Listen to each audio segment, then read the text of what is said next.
तो लोगोफोर जितु दिनैनि भिडिअ बै भिडिअआनो जाहैगोन जितु भिउ जोंनि YouTube चेनेलाव बा जोंनि भिडिअआवहाय भिउस फैयो भिउसखौ जोङो माबोरैहाय लाबोनो हायोब्ला जोंनि भिउसखौ जोङो माबोरै इंक्रिज खालामो बेनि सायाव जागोन माने गोबां प्रब्लेम फेस खालामनांगौ जायो जेब्ला जोंनि भिडिअआवहाय बा जोंनि चेनेलावहाय भिउस फैया ना अब्लाथाय जोङो मा जायो हारसिंनो माने डेमोटिवेट जायो आरोना जितु आं भिडिअ आपल'ड होबाय थादों बा भिडिअ आपल'ड होबाय थाब्ला जोंनियाव भिउसआनो फैया बेफोरबायदि गोबां डेमोटिवेट जायो बेनिखायनो जितु आं दिनैनि भिडिअखौ लाना फैबाय आरोना गोबां हेल्पफुल जागोन बा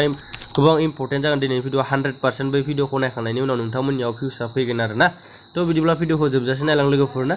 स' आंनि गोदान मोनसे भिडिअ फिन खेबसेबाव नोंथांमोनखौ बरायना थाबाय आसा खालामो गासिबो इसोरनि उनाव मोजाङैनो दं थ' बिदिब्ला आङो जितु दिनैनि भिडिअ बै भिडिअ मोनथाम टिप्स लादोंबा मोनथाम आङो टपिक लादों आरोना माने जितु भिडिअआव बेयाव मोनथाम टपिकनि सायाव डिसकास खालामगोन 3 नम्बरा माने बेस्ट टिप्स आरोना बेस्ट टपिक बेखौ आंबो बेखौनो इउज खालामो बा गोबां इउटुबार गेदेरफोराबो बै 3 नम्बराव थानाय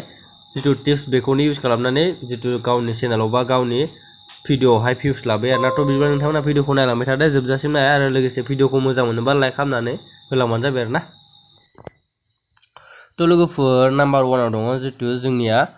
इनेबल दा इउटुब सेटिं माने जितु इउटुबाव मोनसे सेटिं खालामनांगौ अब्लाथाय नोंनियाव भिउसआ फैगोन आरोना बेनिखायनो जोङो चेनेल डासबर्डआव थांसै जितु जोंनि वाइटि डासबर्डआव थांबाय आरोना नोंथांमोनाबो नोंथांनि वाइटि डासबर्डआव थांबानो जाबाय क्रोमआव अपेन खालामनानै बिनिफ्राय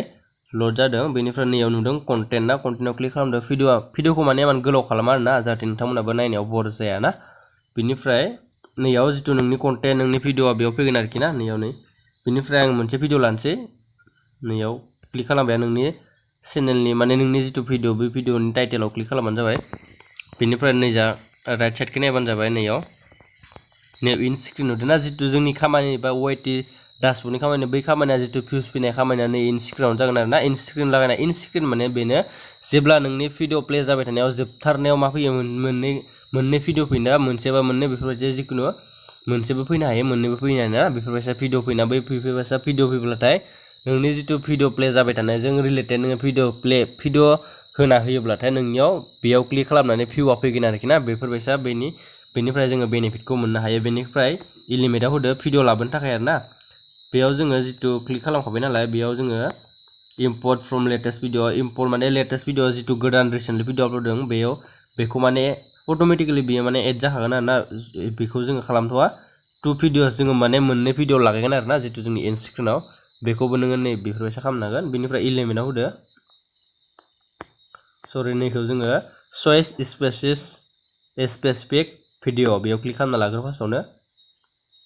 अब्लानो फैखागोन बेनिफ्राय नैयाव नोङो जितु भिडिअ अपेन खालामदों ना आङो टाइटेलाव भिडिअ क्लिक खालामनानै अपेन खालामदों finally YouTube create app launch होनदों ना बेजों रिलेटेड थानाय आं भिडिअ नागिरनांगोन आरोखि माने जितु इउटुब टिप्स माने इउटुबजों रिलेटेड थानाय जितु भिडिअ बे भिडिअ आंनिया इउटुब टिप्स माने बेफोरबायसानो नालाय भिडिअआ अब्लाथाय आं मोनसे भिडिअ माने लानोसै आरोना न' कपिराइट मिउजिक बेखौनो लाबाय आङो बेनिफ्राय बेयावबो लानोसै बेयावबो क्लिक खालामसै मोनसे लाबावनोसै आङो how to upload Facebook page नैखौनो लानोसै आङो ना फर एग्जाम्पल हिसाबै बेखौ लाबाय आरोखि आङो जेब्ला भिडिअआ आंनिया बे जितु आं मा भिडिअ लादों बेयाव YouTube apps finally YouTube app launch ना बेखौ लादोंमोन आङो बै भिडिअआव जेब्ला भिडिअआ लास्टहालागै माने जोबजासिम नायनानै लास्ट जोबनो लागायाव बै जितु मोननै होदों ना बै मोननैया श' जागोन आरोखि अब्लाथाय जेब्ला श' जागोन बै जितु भिडिअआ नैफोरो मोननैया श' जागोन अब्लाथाय बेयाव क्लिक खालामगोन आरोखि जायबा भिउवार्स बेयो जेब्ला नोंनि भिडिअखौ मोजां मोनदों अब्लाथाय बिसोर मोननै भिडिअखौबो बेयो क्लिक खालामनानै नायगोन अब्लाथाय नोंनियाव भिउसआ फैगोन आरोखि ना बेनिफ्राय बेयाव सेभआव होदो बेनिफ्राय नैयाव आइ बाटन ना आइ कार्ड नुदों ना कार्ड्स नुदों ना बेयावबो नोङो भिडिअ होनो हायो आरोना जेब्ला जितु साखैजा आइ बाटन बिदि गेदेर इउटुबारफोरा होनो ना आइ बाटनाव होनो हादों होननानै बेफोरबायसा बेयावबो मोनसे नोङो भिडिअ होनो हागोन आरोखि नै बेफोरबायसा ना नोंथांमोना नुदों नै हाउ टु सी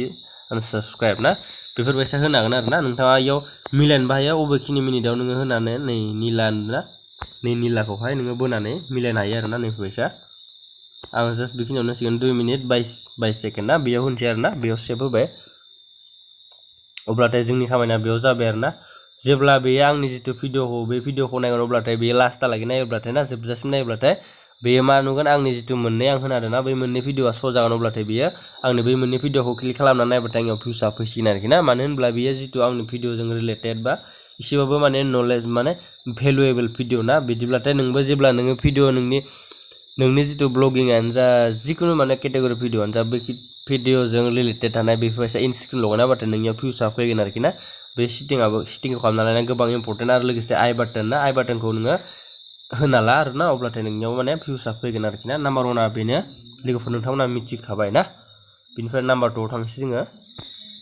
थ' लोगोफोर नाम्बार 2आव दङ जितु नाम्बार 2आव लादो जोङो कीप वाचिं इट्स आदार भिडिअ ना माने कीप वाचिं इट्स आदार माने गावजों गाव भिडिअ नायलायनानै सापर्ट खालामलायनाय आरोना जितु जोङो इउटुबार फिसा माने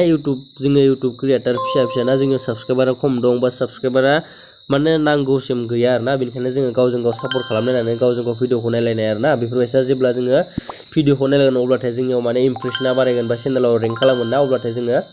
बे जितु हुदा बेखौ खालामना लानाया जोबोद इम्पर्टेन्ट आरोना अब्लाथाय जोंनियाव एसेबाबो भिउस फैगोन आरोना गावजों गाव जोङो सापर्ट खालामलायोबाथाय जेब्लासिम जोङो इउटुबार एसेबाबो साबस्क्राइबार बेसखौ जोङो एसेबाबो साबस्क्राइबार बेसखौ इनक्रिज खालामनाया अब्लासिम जोंनियाव भिउसआ फैया आरोना बेनिखायनो जोङो मा बे आइडियाखौ बाहायनाया जितु कीप वाचिं इट्स आदार माने गावजों गाव जोङो भिडिअ नायलायनानै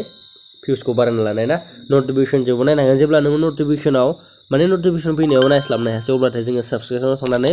गावजों गाव भिडिअखौ नायलायनाया गोबां इम्पर्टेन्ट आरोना आं जेब्लायबो साबस्क्रिपसनाव थांनानै भिडिअखौ नाय नटिफिकेसनजों आं नायस्लाबनो हाया इमान बुरजा आंनियाव साबस्क्राइबार दं आरोना जेमान बुरजा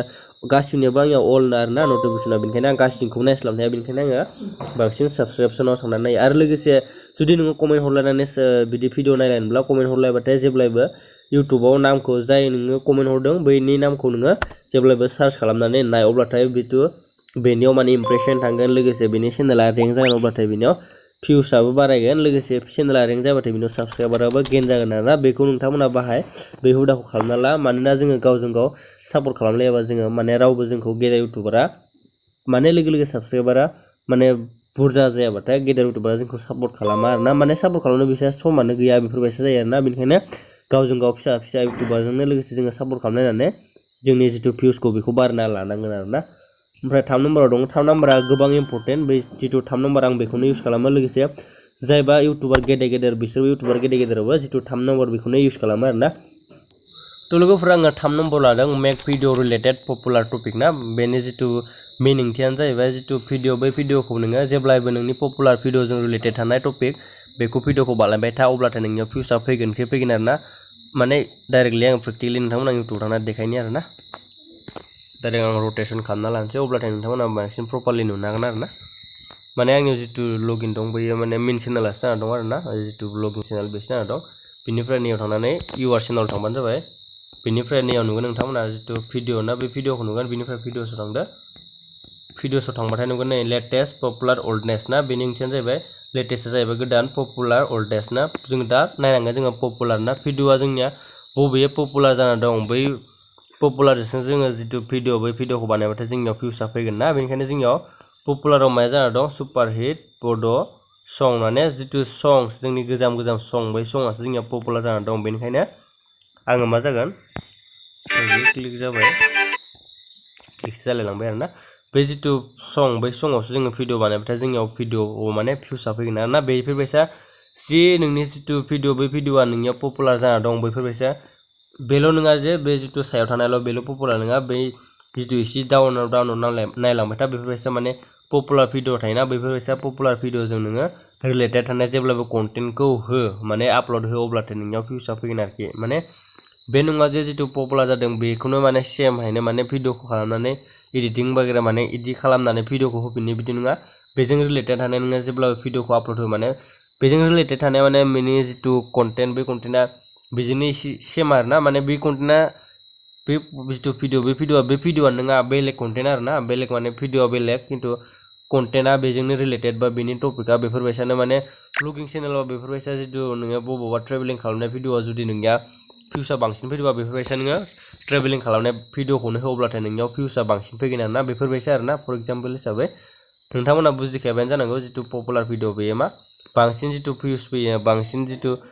माने नोंनि एभारेज डिउरेसन थाङो बा बांसिन जोंनियाव इमप्रेसन फैयो बेफोरबायसा जितु पपुलार भिडिअ ना बांसिन सायाव थानाय बेजोंनो रिलेटेड थानाय नोङो भिडिअखौ बानायबाय था नोंनि रिलेटेड टपिकखौ लानानै बेफोरबायसा भिडिअ बानायबाय थाबाथाय नोंनियाव बांसिन भिउसआ फैगोन आरोना